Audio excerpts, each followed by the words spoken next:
S26 Kepergian Revan. Waktu sudah menunjukkan tengah malam, namun Sahila merasa sangat lapar karena sepulang dari rumah ibunya Sahila melupakan semua aktivitasnya termasuk makan. Sahila mengerjap-ngerjapkan matanya dan melihat jam dinding.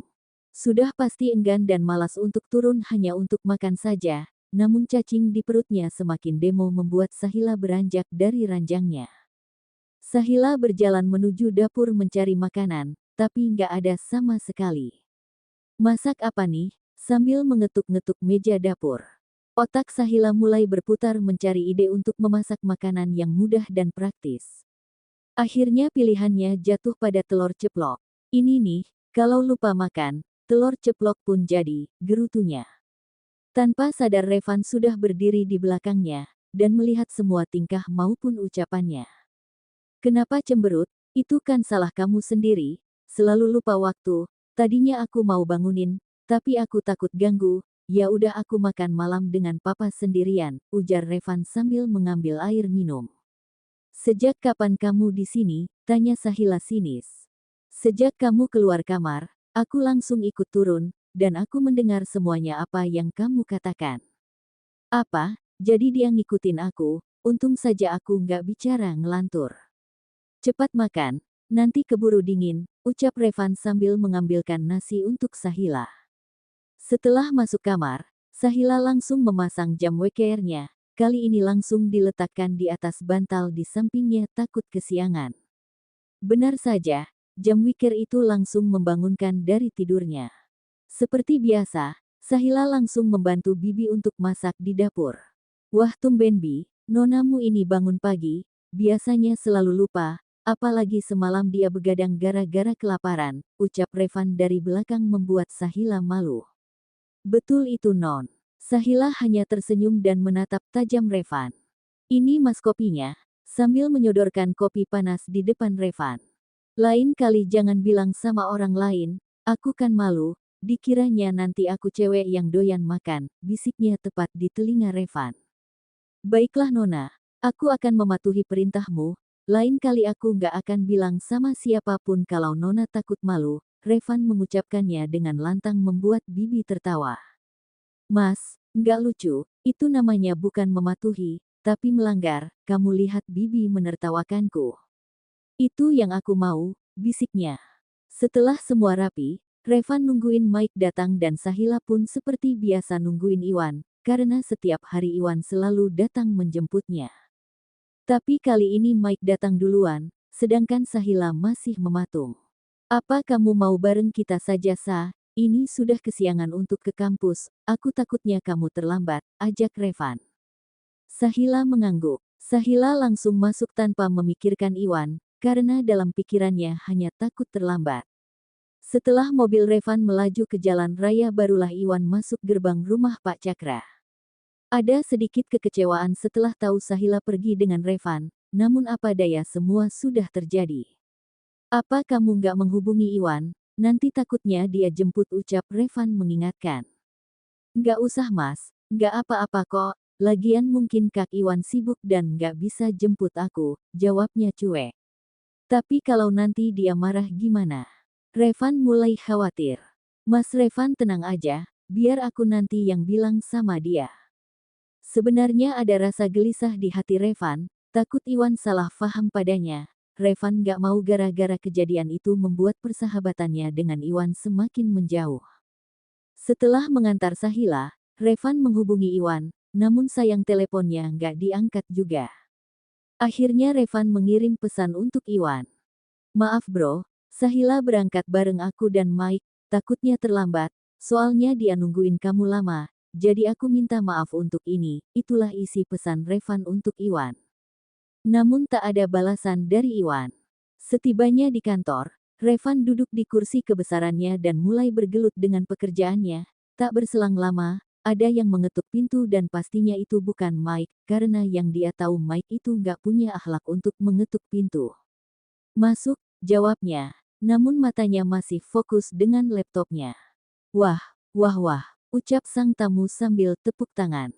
Iwan, ada apa? Ngapain kamu ke sini? Tanya Revan sambil beranjak dari duduknya dan menghampiri Iwan, karena yang dia tahu tak pernah temannya itu datang ke kantornya. Iwan hanya mengangkat sebelah bibirnya, wajahnya memerah dan terlihat penuh dengan kemarahan.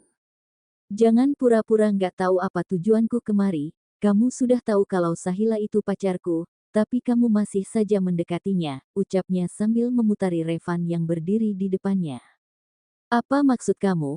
Aku nggak pernah mendekatinya, aku hanya ingin, ucapnya terpotong, karena Iwan sudah memuncak dengan kemarahannya. Iwan mencengkeram kerah baju Revan dengan kedua tangannya. Aku peringatkan, jangan kamu mencoba mendekati Sahila lagi, atau kita akan putuskan hubungan persahabatan kita. Aku juga nggak segan-segan memukul wajahmu yang tampan ini, ucapnya penuh dengan amarah. Namun Revan sadar akan kecemburuan Iwan. Revan hanya diam tanpa ada perlawanan. Bagaimanapun Iwan adalah sahabatnya, dan persahabatan mereka bisa dibilang sangat lama. Persahabatan tak pernah ada pertengkaran saling mengalah satu sama lain. Itulah yang terlintas di pikiran Revan saat ini. Baiklah, aku minta maaf, tapi bukan maksud aku ingin merebut Sahila dari kamu. Aku hanya melakukan apa yang seharusnya aku lakukan. Lagi pula Sahila juga tidak menyukaiku, karena aku orang yang sudah menghina dan menyakitinya berkali-kali. Dia wanita yang baik dan kamu adalah orang yang pantas untuknya. Aku akan tetap menjaga persahabatan kita. Mulai sekarang aku akan menjauh darinya. Itu janjiku, ucap Revan. Setelah Iwan pergi, Revan memanggil Mike untuk datang ke ruangannya. Revan memejamkan matanya dan menyenderkan kepalanya di senderan kursi. Ada apa lagi? Apa yang Iwan katakan pada bos? Tanya Mike langsung, karena Mike tahu akan kedatangan Iwan ke ruangan bosnya. Mike, segera urus persiapanku untuk pergi ke luar negeri. Aku ingin pergi besok, dan alangkah baiknya kita memakai jet pribadi papa, ucapnya dengan mata yang masih terpejam. Apakah harus secepat ini, bos? Mike memastikan. Revan hanya menjawab dengan anggukan. Aku takut Iwan salah faham lagi padaku. Aku nggak mau gara-gara aku hubungan persahabatan kita hancur, dan aku juga nggak mau merusak hubungannya dengan Sahila. Revan menjelaskan. Baik, akan segera aku urus. Mike langsung keluar dari ruangan bosnya itu. Dalam hati Mike merasa kasihan pada bosnya itu, meskipun Revan itu orang yang sangat sombong, namun bagi Mike Revan sangat baik, meskipun kadang memang menjengkelkan. Semoga ini jalan yang terbaik untuk kita semua, ucap Revan.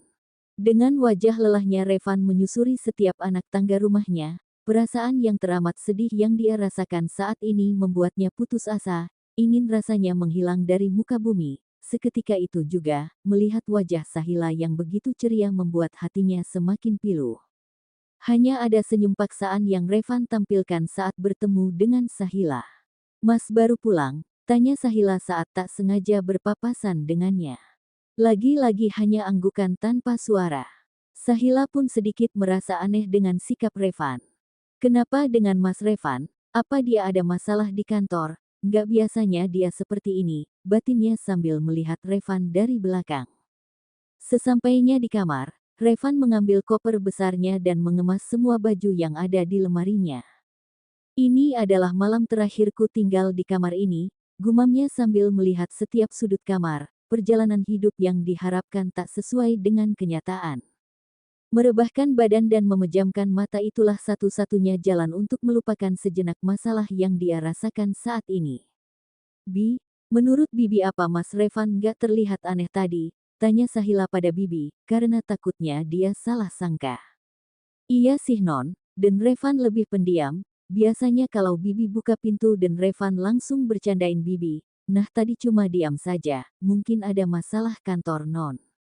Sejak pulang sampai malam Revan tak keluar kamar sama sekali, membuat Sahila semakin bertanya-tanya. Dengan inisiatifnya Sahila membawakan makan malam ke kamarnya. Revan terkejut saat mendengar ada yang mengetuk pintu, karena kopernya yang besar itu, namun dengan banyak akalnya Revan menyembunyikan tepat di samping ranjang dan ditutupi dengan kain. Sahila, ngapain kamu repot-repot bawa makanan ke sini? Aku kan bisa turun, lagi pula aku belum lapar, ucapnya meyakinkan Sahila. Jangan bohong, aku tahu kamu ada masalah, dan tidak baik meninggalkan makan malam, nanti kamu bisa sakit, kalau kamu ada masalah bilang saja, Siapa tahu aku bisa bantu, ucapnya sambil menaruh makanan di atas meja kamar. Sedangkan Revan hanya mematung dan melipat kedua tangannya. Sahila menghampiri dan melihat lekat laki-laki yang ada di depannya itu.